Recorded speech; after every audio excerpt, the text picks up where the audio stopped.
नमस्कार दोस्तों, आप सभी का स्वागत है आपके अपने इस YouTube चैनल गुड़िया एकेडमी पर। दोस्तों, आज हम जानेंगे इंडियन पॉलिटिकल के मोस्ट इम्पॉर्टेंट क्वेश्चनों के बारे में। दोस्तों, जो आज मैं आपको पॉलिटिकल के क्वेश्चन करवा रहा हूं और मैंने पीछे भी पॉलिटिकल की कुछ वीडियो है ये अपलोड की है, तो जो मैं ये क्वेश्चन करवा रहा हूं ये लगभग सभी एग्ज़ाम्स में पूछे जाएंगे, चाहे किसी भी लेवल का कोई भी एग्ज़ाम हो। जो मैंने क्वेश्चन करवाए हैं उनमें से कोई भी क्वेश्चन है ये बाहर नहीं जाने वाला। लगभग जो मैंने वीडियो करवाई है उनमें से क्वेश्चन आएंगे। तो दोस्तों, लास्ट तक वीडियो में बने रहना है। अगर आपको ये वीडियो अच्छी लगे तो लाइक करना है, कमेंट करना है और ज़्यादा से ज़्यादा इस वीडियो को अपने दोस्तों में शेयर करना है। तो दोस्तों, आज के क्वेश्चनों की शुरुआत करते हैं आज के मोटिवेशनल कोड के साथ। तो आज का मोटिवेशनल कोड है, परिंदों को मंजिल मिलेगी यकीनन, परिंदों को मंजिल मिलेगी यकीन, ये फैले हुए उनके पर बोलते हैं, अक्सर वो लोग खामोश रहते हैं जमाने में जिनके हुनर बोलते हैं।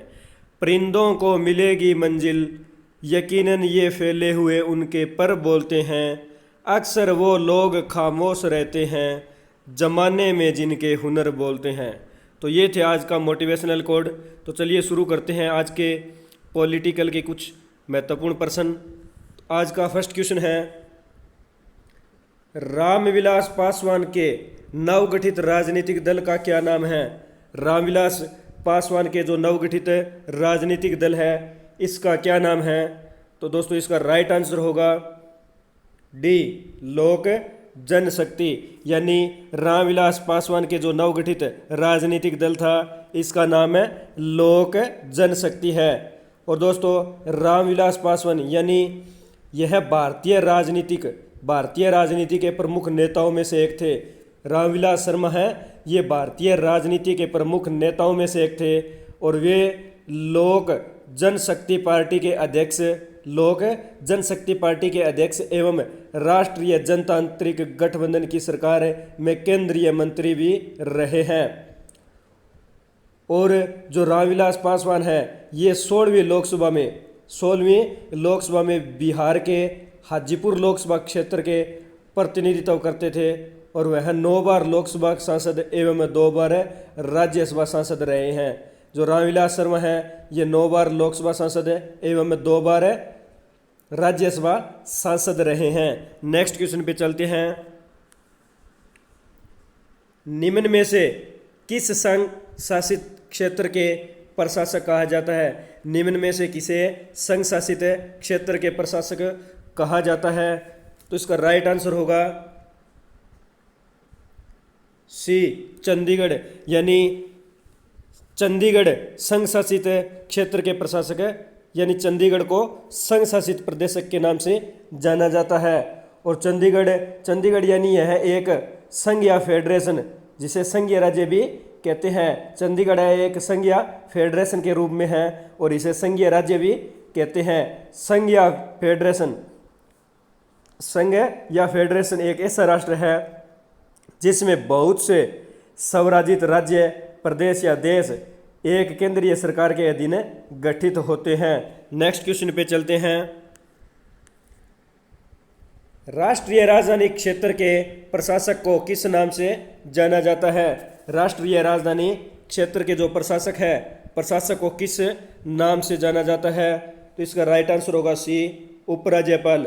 यानी राष्ट्रीय राजधानी क्षेत्र के जो प्रशासक है इन्हें उपराज्यपाल के नाम से जाना जाता है। और संविधान संशोधन 69 में, संविधान संशोधन 69 के 1991 में, जो 69वां संविधान संशोधन 1991 हुआ था, इसके अंतर्गत दिल्ली में विधानसभा का गठन किया गया। दिल्ली में विधानसभा यानी 69वें संविधान संशोधन 1991 के द्वारा दिल्ली में विधानसभा का गठन किया गया। और इस विधेयक में दिल्ली को देश की राजधानी होने के नाते केंद्र शासित प्रदेशों में विशेष दर्जा दिया गया।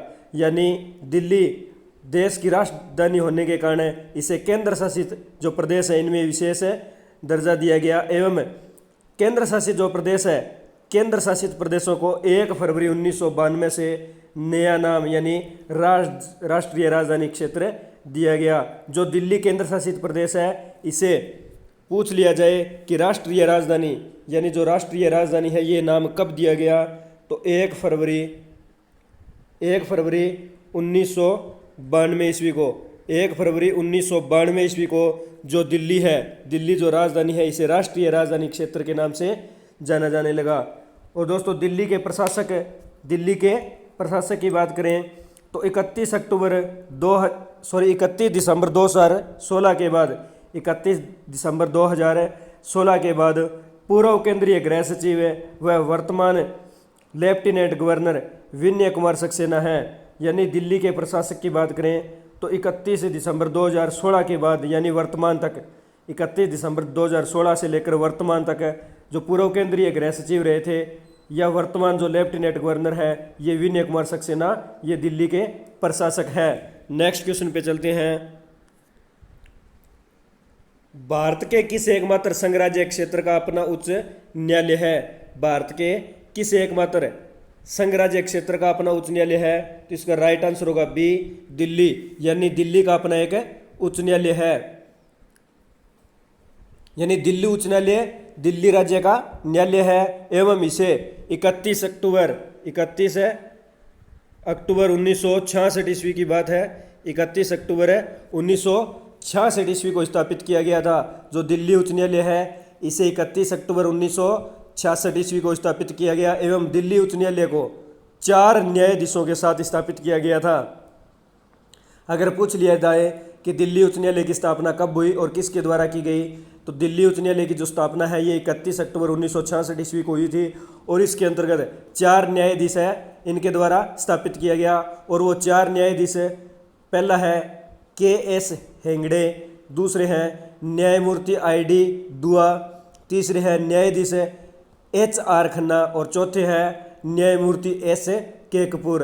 तो इन 4 न्यायाधीशों के साथ दिल्ली उच्च न्यायालय की स्थापना 31 अक्टूबर 1966 ईस्वी को हुई थी। नेक्स्ट क्वेश्चन पे चलते हैं। क्षेत्रीय परिषदों का गठन किसके द्वारा किया जाता है? क्षेत्रीय परिषदों का गठन किसके द्वारा किया जाता है? तो इसका राइट आंसर होगा डी, यानी राष्ट्रपति के द्वारा क्षेत्रीय परिषदों का गठन किया जाता है। और यानी राष्ट्रपति क्षेत्रीय परिषदों का गठन राष्ट्रपति द्वारा यानी किया जाता है एवं जो केंद्रीय गृह मंत्री या राज्य सरकार द्वारा मनोनीत कोई केंद्रीय मंत्री क्षेत्रीय परिषद के अध्यक्ष होते हैं। और जो क्षेत्रीय परिषद है इनके अध्यक्ष की बात करें तो यानी केंद्रीय गृह मंत्री या राज्य सरकार द्वारा जो मनोनीत कोई केंद्रीय मंत्री है ये केंद्रीय परिषद के अध्यक्ष होते हैं। और वर्तमान में बात करें तो 6 केंद्रीय परिषद है, वर्तमान में 6 केंद्रीय परिषद है। पहले केंद्रीय परिषद की बात करें तो उत्तर क्षेत्रीय परिषद है। और उत्तर क्षेत्रीय परिषद में कौन कौन से जो राज्य है वो आते हैं, तो उत्तर क्षेत्रीय परिषद में ध्यान में रखने वाली बात है तो ध्यान में रखना जम्मू कश्मीर, हरियाणा, पंजाब, हिमाचल प्रदेश तथा राजस्थान राज्य और चंडीगढ़ तथा राष्ट्रीय राजधानी क्षेत्र है ये उत्तर क्षेत्रीय परिषद में आते हैं। तो दोबारा देखना एक बार, जम्मू कश्मीर, हरियाणा, पंजाब, हिमाचल प्रदेश, राजस्थान और चंडीगढ़ तथा जो राष्ट्रीय राजधानी दिल्ली है ये उत्तर क्षेत्रीय परिषद में आते हैं। दूसरा जो क्षेत्रीय परिषद है ये है मध्य क्षेत्रीय परिषद। और मध्य क्षेत्रीय परिषद के अंतर्गत उत्तर प्रदेश एवं मध्य प्रदेश आते हैं। तीसरा है पूर्वी क्षेत्रीय परिषद। और पूर्वी क्षेत्रीय परिषद में बिहार, पश्चिम बंगाल, उड़ीसा, असम, सिक्किम, मणिपुर, त्रिपुरा, मेघालय, नागालैंड, अरुणाचल प्रदेश, मिजोरम, ये सब है पूर्वी जो क्षेत्रीय परिषद है इसके अंतर्गत आते हैं। चौथा है पश्चिमी क्षेत्रीय परिषद। तो पश्चिमी क्षेत्रीय परिषद में कौन कौन से आते हैं, तो गुजरात, महाराष्ट्र तथा गोवा और दमन दीप तथा दादर नगर हवेली ये संघराज्य क्षेत्र है। तो ये पश्चिमी जो क्षेत्रीय परिषद है इसके अंतर्गत आते हैं। पांचवा है दक्षिणी क्षेत्रीय परिषद। तो दक्षिणी क्षेत्रीय परिषद में कौन कौन से आते हैं, आंध्र प्रदेश, केरल, कर्नाटक, तमिलनाडु एवं पांडिचेरी जो संघ शासित क्षेत्र है ये दक्षिणी क्षेत्रीय परिषद के अंतर्गत आते हैं। और जो छठा है ये है पूर्वोत्तर क्षेत्रीय परिषद। तो पूर्वोत्तर क्षेत्रीय परिषद के अंतर्गत जो है, जो पूर्वोत्तर क्षेत्रीय परिषद है, यह अधिनियम यानी 1971 के तहत बनाई गई थी। जो पूर्वोत्तर परिषद है, पूर्वोत्तर क्षेत्रीय परिषद है, यह अधिनियम यानी 1971 के तहत है, इसे बनाया गया था। और इसके अंतर्गत असम, मेघालय, त्रिपुरा, मिजोरम, मणिपुर, नागालैंड व अरुणाचल प्रदेश, ये सब पूर्वोत्तर क्षेत्रीय परिषद के अंतर्गत आते हैं। तो ये सब है जो मैंने आपको बताई है क्षेत्रीय परिषदों के बारे में। जो 6 क्षेत्रीय परिषद है और 6 क्षेत्रीय परिषद में कौन कौन से जो राज्य एवं केंद्र शासित प्रदेश आते हैं उनके बारे में, तो ये आपको ध्यान में रखना है। नेक्स्ट क्वेश्चन पे चलते हैं। सामान्यतः किसी क्षेत्रीय परिषद की अध्यक्षता कौन करता है? सामान्यतः जो किसी क्षेत्रीय परिषद है इसकी अध्यक्षता कौन करता है? तो इसका राइट आंसर होगा सी, केंद्रीय गृह मंत्री। जो केंद्रीय गृह मंत्री है ये किसी भी क्षेत्रीय परिषद की अध्यक्षता करता है। और जो भारत के गृह मंत्री या राष्ट्रपति द्वारा, भारत के गृह मंत्री या राष्ट्रपति द्वारा मनोनीत जो केंद्रीय मंत्री है, केंद्रीय मंत्री ये प्रत्येक क्षेत्रीय परिषद के अध्यक्ष होते हैं। अगर पूछ लिया जाए कि क्षेत्रीय परिषद के अध्यक्ष कौन होते हैं, तो जो गृह मंत्री या राष्ट्रपति द्वारा जो मनोनीत केंद्रीय मंत्री होते हैं ये क्षेत्रीय परिषद के अध्यक्ष होते हैं। नेक्स्ट क्वेश्चन पे चलते हैं। क्षेत्रीय परिषदों का सृजन हुआ है, क्षेत्रीय परिषदों का सृजन हुआ है, तो इसका राइट आंसर होगा डी, संसदीय कानून द्वारा। संसदीय कानून के द्वारा क्षेत्रीय परिषदों का सृजन हुआ है। एवं क्षेत्रीय परिषद एक बेहतर मंच प्रदान करती है। जो क्षेत्रीय परिषद है ये एक बेहतर मंच प्रदान करती है जहां पर केंद्र एवं राज्यों के बीच, केंद्र एवं राज्यों के बीच तथा राज्यों की आपसी अमान्यताओं को स्वतंत्र एवं निष्पक्ष विचार विमर्शों तथा परामर्शों के माध्यम से सुलझाया जा सकता है। तो ये क्षेत्रीय परिषदों के अंतर्गत संसदीय कानून द्वारा किया जाता है। नेक्स्ट क्वेश्चन पे चलते हैं। क्षेत्रीय परिषदों के गठन के संबंध में किस वर्ष प्रावधान किया गया? यानी क्षेत्रीय परिषदों के गठन के संबंध में जो प्रावधान है ये किस वर्ष किया गया था? तो इसका राइट आंसर होगा सी, 1956 में। क्षेत्रीय परिषदों के गठन के संबंध में 1956 में प्रावधान किया गया था। नेक्स्ट क्वेश्चन पे चलते हैं। अंतर्राज्यीय परिषद की स्थापना कब हुई? अंतर्राज्यीय जो परिषद है इसकी स्थापना कब हुई थी? तो इसका राइट आंसर होगा बी, 28 मई 1990 ईस्वी को। 28 मई 1990 ईस्वी को अंतर्राज्यीय परिषद की स्थापना हुई थी। और भारत सरकार ने सरकारीय आयोग की अंतर्राज्यीय परिषद की स्थापना करने संबंधी जो सिफारिश को स्वीकार कर लिया और राष्ट्रपति के आदेश पर हुई थी। जो अंतर्राष्ट्रीय परिषद है इसकी स्थापना 28 मई 1990 ईस्वी को राष्ट्रपति के आदेश पर हुई थी। और इसके अध्यक्ष है ये प्रधानमंत्री होते हैं। अंतर्राष्ट्रीय परिषद के अध्यक्ष प्रधानमंत्री होते हैं। नेक्स्ट क्वेश्चन पे चलते हैं। अंतर्राज्यीय परिषद की नियुक्ति कौन करता है? अंतर्राज्यीय जो परिषद है, अंतर्राज्यीय परिषद की नियुक्ति कौन करता है? तो इसका राइट आंसर होगा बी, राष्ट्रपति। यानी राष्ट्रपति है ये अंतर्राज्यीय जो है परिषद, इसकी नियुक्ति करते हैं। नेक्स्ट क्वेश्चन पे चलते हैं। निम्न में से किसे सुपर कैबिनेट की संज्ञा दी गई है? निम्न में से किसे सुपर कैबिनेट की संज्ञा दी गई है? तो इसका राइट आंसर होगा ए, योजना आयोग।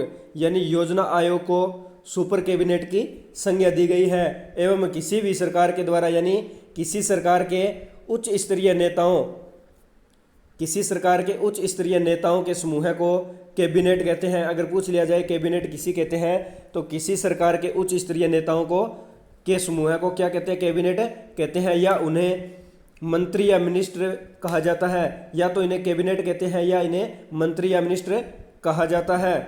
और योजना आयोग, यानी योजना आयोग के बारे में जानते हैं। नेक्स्ट क्वेश्चन है, योजना आयोग है, योजना आयोग है, तो इसका राइट आंसर होगा सी, परामर्शदात्री संस्था। योजना आयोग एक परामर्शदात्री संस्था है। यानी योजना आयोग है ये भारत में भारत में योजना आयोग के संबंध में कोई संवैधानिक प्रावधान नहीं है। योजना आयोग के संबंध में कोई भी संविधान के अंदर प्रावधान नहीं दिया गया है। और बात करते हैं 15 मार्च 1950 ईस्वी को। 15 मार्च 1950 ईस्वी को केंद्रीय मंत्रिमंडल द्वारा पारित प्रस्ताव के योजना आयोग की स्थापना की गई। 15 मार्च 1950 को केंद्रीय मंत्रिमंडल द्वारा पारित प्रस्ताव के द्वारा योजना आयोग की स्थापना की गई थी। और जो योजना आयोग है इसके अध्यक्ष प्रधानमंत्री होते हैं। अगर पूछ लिया जाए कि योजना आयोग के अध्यक्ष कौन होते हैं, तो जो प्रधानमंत्री है ये योजना आयोग के अध्यक्ष होते हैं। और वर्तमान में योजना आयोग के जो अध्यक्ष है ये प्रधानमंत्री नरेंद्र जी मोदी हैं। और दोस्तों 13 अगस्त 2014 को जो योजना आयोग है इसे ख़त्म कर दिया गया और इसके जगह पर नीति आयोग का गठन किया गया। नीति आयोग का गठन किया गया था। नेक्स्ट क्वेश्चन पे चलते हैं। निम्न में से कौन संविधानेतर संस्था है? निम्न में से कौन संविधानेतर संस्था है? तो इसका राइट आंसर होगा सी, योजना आयोग। योजना आयोग है ये एक संविधानेतर संस्था है। नेक्स्ट क्वेश्चन पे चलते हैं। निम्न में से कौन सा एक संविधान का अंग नहीं है? कौन सा एक है जो संविधान का अंग नहीं है? तो इसका राइट आंसर होगा सी, योजना आयोग। योजना आयोग है ये एक संविधान का अंग नहीं है। और निर्वाचन आयोग, अंतर्राज्यीय परिषद और जो वित्त आयोग है ये सब संविधान के अंग है। और बात करें संविधान यानी संविधान के मुख्य 3 अंग होते हैं, विधायी, कार्यपालिका और न्यायपालिका। विधायी, कार्यपालिका और न्यायपालिका ये 3 अंग होते हैं। नेक्स्ट क्वेश्चन पे चलते हैं। भारत में योजना आयोग का गठन कब हुआ? भारत में जो योजना आयोग है इसका गठन कब हुआ? तो इसका राइट आंसर है ए, 1950 यानी 15 मार्च 1950 ईस्वी को भारत के अंदर योजना आयोग का गठन हुआ था। और बात करें योजना आयोग की, तो योजना आयोग के प्रथम उपाध्यक्ष की बात करें तो योजना आयोग के प्रथम उपाध्यक्ष थे गुलजारी लाल नंदा। प्रथम उपाध्यक्ष गुलजारी लाल नंदा। और पहली महिला अध्यक्ष पूछ लिया जाए कि योजना आयोग की पहली महिला अध्यक्ष कौन थी, तो 31 जनवरी 1992 ईस्वी के अंदर पहली महिला अध्यक्ष बनी थी श्रीमती जानकी पटनायक। श्रीमती जानकी पटनायक है ये 31 जनवरी 1992 ईस्वी को योजना आयोग की पहली महिला अध्यक्ष बनी थी। और इसके प्रथम अगर पूछ लिया जाए अध्यक्ष कौन थे, तो योजना आयोग के जो प्रथम अध्यक्ष है पंडित जवाहरलाल नेहरू थे। पंडित जवाहरलाल नेहरू थे। और पूछ लिया जाए कि अंतिम अध्यक्ष कौन थे योजना आयोग के, तो डॉक्टर मनमोहन सिंह हैं ये अंतिम अध्यक्ष थे। और अंतिम उपाध्यक्ष की बात करें तो श्री मोटेक सिंह अहलूवालिया। श्री मोटेक सिंह अहलूवालिया है ये अंतिम उपाध्यक्ष थे। नेक्स्ट क्वेश्चन पे चलते हैं। योजना आयोग का पदेन अध्यक्ष होता है। योजना आयोग का पदेन अध्यक्ष होता है, तो इसका राइट आंसर है डी, जो प्रधानमंत्री है। प्रधानमंत्री योजना आयोग के पदेन अध्यक्ष होते हैं। नेक्स्ट क्वेश्चन पे चलते हैं। योजना आयोग का अध्यक्ष होता है, तो योजना आयोग का अध्यक्ष राइट आंसर होगा बी, प्रधानमंत्री है ये योजना आयोग के अध्यक्ष भी होते हैं और पदेन अध्यक्ष भी प्रधानमंत्री होते हैं। नेक्स्ट क्वेश्चन पे चलते हैं। योजना आयोग का उपाध्यक्ष किसके समक्ष होता है? जो योजना आयोग का उपाध्यक्ष है ये किसके समक्ष होता है? तो इसका राइट आंसर होगा सी, कैबिनेट मंत्री। जो योजना आयोग है, योजना आयोग के उपाध्यक्ष है ये कैबिनेट के समक्ष होते हैं, कैबिनेट मंत्री के समक्ष होते हैं। यानी योजना आयोग का उपाध्यक्ष भारत में कैबिनेट मंत्री के सम्मान होता है। और अध्यक्ष भारत का जो है अध्यक्ष है ये भारत का प्रधानमंत्री होता है। और जो अध्यक्ष है ये उपराष्ट्रपति तथा राज्यसभा का सभापति होता है। जो अध्यक्ष है यानी जो प्रधानमंत्री है ये इनके जो अध्यक्ष होते हैं, और जो उपराष्ट्रपति है, उपराष्ट्रपति राज्यसभा का सभापति होता है। अगर पूछ लिया जाए कि राज्यसभा का सभापति कौन होता है, तो जो उपराष्ट्रपति है, उपराष्ट्रपति राज्यसभा का सभापति होता है। नेक्स्ट क्वेश्चन पे चलते हैं। भारत में योजना आयोग है एक, तो भारत में योजना आयोग क्या है, तो इसका राइट आंसर होगा सी, सलाहकारी संस्था। तो जो योजना आयोग है भारत में, ये एक सलाहकारी संस्था है। नेक्स्ट क्वेश्चन पे चलते हैं। राष्ट्रीय विकास परिषद का अध्यक्ष कौन होता है? राष्ट्रीय जो विकास परिषद है, इसके अध्यक्ष कौन होते हैं? तो इसका राइट आंसर होगा डी, प्रधानमंत्री। जो प्रधानमंत्री है, ये राष्ट्रीय विकास परिषद है, इसके अध्यक्ष होते हैं। तो दोस्तों, योजना आयोग का सचिव ही इसका सचिव होता है, यानी जो योजना आयोग का सचिव होता है, योजना आयोग का सचिव प्रधानमंत्री होता है, तो प्रधानमंत्री ही राष्ट्रीय विकास परिषद का अध्यक्ष होता है। और बात करें विकास परिषद की, जो राष्ट्रीय विकास परिषद है, इसकी स्थापना 6 अगस्त, राष्ट्रीय विकास परिषद की स्थापना 6 अगस्त 1952 ईस्वी को हुई थी। राष्ट्रीय विकास परिषद की स्थापना है, ये 6 अगस्त 1952 ईस्वी को हुई थी। और यह स्थापना प्रधानमंत्री की अध्यक्षता में, प्रधानमंत्री की अध्यक्षता में विकास के मामलों पर निर्णय लेने और विचार विमर्श के लिए हुई थी। और बात करें इसमें जो है योजना आयोग, यानी इसकी जो विकास परिषद है, विकास परिषद की स्थापना के समय इसमें जो भाग लेने वाले व्यक्तियों के बारे में, तो विकास परिषद की स्थापना 6 अगस्त 1952 ईस्वी को प्रधानमंत्री की अध्यक्षता में हुई थी। और इनमें भाग लेने वाले प्रमुख व्यक्ति थे प्रधानमंत्री, यानी प्रधानमंत्री तो अध्यक्ष के रूप में थे, जो मुख्य थे। और इसके साथ सभी केंद्रीय कैबिनेट मंत्री थे, सभी राज्यों के मुख्यमंत्री थे, सभी केंद्र शासित प्रदेशों के जो है मुख्यमंत्री या प्रशासक थे, और योजना आयोग के अध्यक्ष थे। ये सब है, ये विकास परिषद की स्थापना के समय भाग इन्होंने लिया था। नेक्स्ट क्वेश्चन पे चलते हैं। भारत में पंचवर्षीय योजना अंतिम रूप से अनुमोदित की जाती है। भारत में जो पंचवर्षीय योजना है, ये अंतिम रूप से अनुमोदित की जाती है। तो इसका राइट आंसर होगा ए, राष्ट्रीय विकास परिषद के द्वारा। राष्ट्रीय विकास परिषद के द्वारा जो भारत में पंचवर्षीय योजना है, इसे अंतिम रूप से अनुमोदित किया जाता है। और दोस्तों, बात करें राष्ट्रीय विकास परिषद के द्वारा की जाती है, तो भारत ने प्रथम प्रधानमंत्री थे पंडित जवाहरलाल नेहरू। तो पंडित जवाहरलाल नेहरू के समाजवादी प्रभाव के तहत स्वतंत्रता के तुरंत बाद 1951 ईस्वी को प्रथम पंचवर्षीय योजना शुरू की थी। अगर पूछ लिया जाए कि प्रथम पंचवर्षीय योजना कब शुरू हुई, तो 1951 ईस्वी को हुई थी। और इसको शुरू करने वाले व्यक्ति का नाम पूछ लिया जाए, तो यानी भारत के प्रथम प्रधानमंत्री थे पंडित जवाहरलाल नेहरू।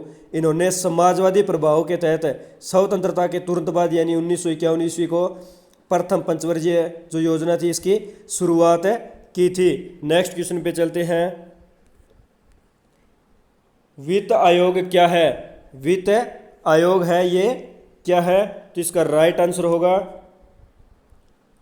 डी, पंचवर्षीय निकाय। जो वित्त आयोग है, ये एक पंचवर्षीय निकाय है, यानी जो वित्त आयोग है, यह एक संवैधानिक और अर्ध न्यायिक निकाय है। वित्त आयोग एक संवैधानिक और अर्ध न्यायिक निकाय है। हमारे भारतीय संविधान की अनुसूची यानी अनुच्छेद, भारतीय संविधान के अनुच्छेद 280 के अंतर्गत अनुच्छेद 280 में वित्त आयोग से संबंधित प्रावधान है। अगर पूछे कि जो भारतीय वित्त आयोग है, वित्त आयोग से संबंधित प्रावधान है भारतीय संविधान के किस अनुच्छेद में वर्णित है, तो अनुच्छेद 280 में वित्त आयोग से संबंधित प्रावधान दिया गया है। नेक्स्ट क्वेश्चन पे चलते हैं।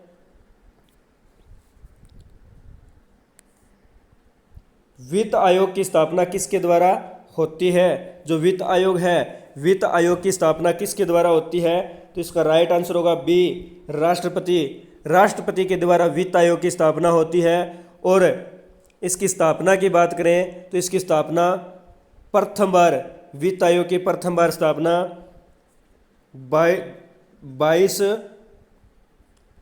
22 नवंबर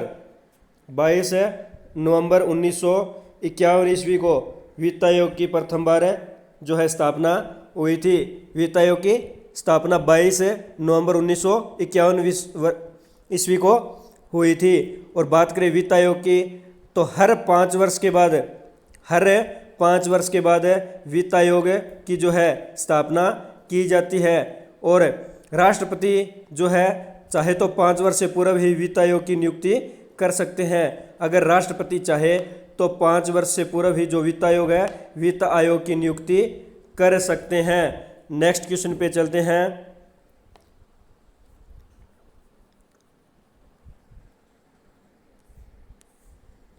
वित्त आयोग के अध्यक्ष की नियुक्ति कौन करता है? जो वित्त आयोग है, वित्त आयोग के अध्यक्ष की नियुक्ति है ये कौन करता है? तो इसका राइट आंसर होगा ए, यानी जो राष्ट्रपति है, राष्ट्रपति वित्त आयोग के अध्यक्ष की नियुक्ति करते हैं। नेक्स्ट क्वेश्चन पे चलते हैं।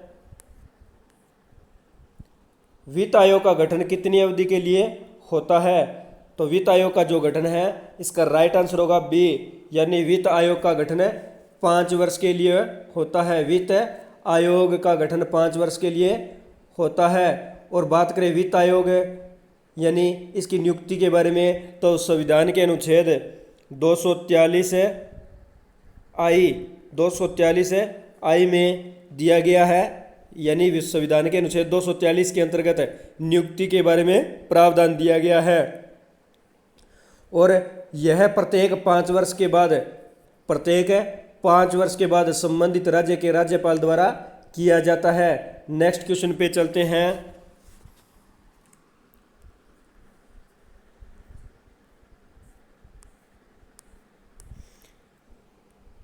केंद्र और राज्य में राजस्व के वितरण में सबसे महत्वपूर्ण भूमिका कौन निभाता है? यानी केंद्र और राज्य के राजस्व वितरण में सबसे महत्वपूर्ण भूमिका है, ये कौन निभाता है? तो इसका राइट आंसर होगा सी, वित्त आयोग। जो वित्त आयोग है, ये केंद्र और राज्य में राजस्व के वितरण में सबसे महत्वपूर्ण भूमिका है, ये निभाते हैं। और भारतीय संविधान के भाग 12 की अनुसूची, भाग 12 में अनुसूची 263 के तहत, अनुसूची 263 से 293 के अंदर, 263 से 293 में केंद्र राज्यों की वित्तीय संबंधों की चर्चा दी गई है। यानी भारतीय संविधान के भाग 12 में जो अनुच्छेद 263 से 293 है, इसमें केंद्र एवं राज्यों की वित्तीय संबंधों की चर्चा दी गई है। नेक्स्ट क्वेश्चन पे चलते हैं। निम्न में से कौन सा एक वित्त आयोग का कार्य नहीं है? कौन सा एक है ये वित्त आयोग का कार्य नहीं है? तो इसका राइट आंसर होगा ए, व्यापार का विभाजन। व्यापार कर का जो विभाजन है, ये वित्त आयोग का कार्य नहीं है। यानी भारत के जो राष्ट्रपति है, भारत के राष्ट्रपति की सिफारिश करना ही संघ एवं राज्यों के बीच करों की युद्ध जो प्राप्तियां हैं, युद्ध प्राप्तियों को कैसे वितरित किया जाए एवं राज्यों के बीच ऐसे आगमों का आवंटन अनुच्छेद 275 के तहत संचित निधि से राज्यों को अनुमोदन सहायता दी जानी चाहिए। यानी जो वित्त आयोग है, वित्त आयोग के बारे में दिया गया है कि अनुच्छेद 275 के तहत, अनुच्छेद 275 के तहत जो संचित निधि है, संचित निधि में से राज्यों को अनुदान सहायता दी जानी चाहिए। नेक्स्ट क्वेश्चन पे चलते हैं। प्रथम वित्त आयोग के अध्यक्ष कौन है? प्रथम जो वित्त आयोग थे, इनके अध्यक्ष कौन है? तो इसका राइट आंसर होगा डी, के.सी. नियोगी। यानी प्रथम वित्त आयोग के अध्यक्ष के.सी. नियोगी थे। और बात करें वर्तमान में, तो वर्तमान के अंदर जो वित्त आयोग के अध्यक्ष है, ये पूर्व वित्त मंत्री प्रद्युम्न सिंह हैं। पूर्व वित्त मंत्री प्रद्युम्न सिंह को राज्य वित्त आयोग के अध्यक्ष के रूप में नियुक्त किया गया है। नेक्स्ट क्वेश्चन पे चलते हैं। भारत में किस प्रकार के प्रशासनिक सेवाएं हैं? भारत में किस प्रकार के प्रशासनिक सेवाएं हैं? तो इसका राइट आंसर होगा डी, ये सभी, यानी अखिल भारतीय सेवा, प्रांतीय सेवा एवं केंद्रीय सेवा। अखिल भारतीय सेवा, प्रांतीय सेवा एवं केंद्रीय सेवा, तो ये सभी सेवाएं हैं ये भारत के अंदर प्रशासनिक सेवाएं हैं। तो अखिल भारतीय सेवा की बात करें तो अखिल भारतीय सेवा है, अखिल भारतीय जो सेवा है इन्हें IAS के नाम से जाना जाता है। अखिल भारतीय सेवा को IAS के नाम से जाना जाता है। IAS यानी भारतीय प्रशासनिक सेवा, और IAS की फुल फॉर्म है दोस्तों Indian administrative services, Indian administrative service, ये IAS की फुल फॉर्म है। और दूसरी जो है ये IFC यानी IFC भारतीय विदेश सेवा, दूसरी है IFC और इसकी फुल फॉर्म है Indian foreign service, Indian foreign service है। और तीसरी है IPS, IPS, तो IPS की फुल फॉर्म है, इसे भारतीय पुलिस सेवा के नाम से जाना जाता है, और IPS की full form Indian police service. तो ये तीनों जो सेवाएं हैं ये एक प्रशासनिक सेवाएं हैं। नेक्स्ट क्वेश्चन पे चलते हैं।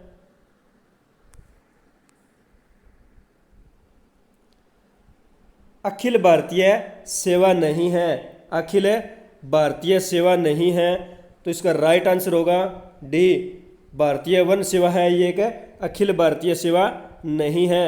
भारतीय जो वन सेवा है ये एक अखिल भारतीय सेवा नहीं है। जो अखिल भारतीय सेवा, तो सॉरी दोस्तों इसका राइट आंसर होगा बी, जो बी है यानी भारतीय राजस्व सेवा, भारतीय राजस्व जो सेवा है ये अखिल भारतीय सेवा नहीं है। तो अखिल भारतीय सेवा यानी भारतीय राजस्व सेवा ये अखिल भारतीय सेवा नहीं है। तो दोस्तों आज हमने भारतीय राजनीति के कुछ महत्वपूर्ण प्रश्नों के बारे में जाना। दोस्तों अगर आपको ये वीडियो अच्छी लगी तो लाइक करना, कमेंट करना, ज़्यादा से ज़्यादा वीडियो को शेयर करना, और अपने इस चैनल गुरी एकेडमी को सब्सक्राइब करना, बेल आइकन को प्रेस करना ताकि नोटिफिकेशन आपको समय समय पर मिलता रहे। मिलते हैं नेक्स्ट वीडियो में। धन्यवाद दोस्तों। जय हिंद, जय भारत।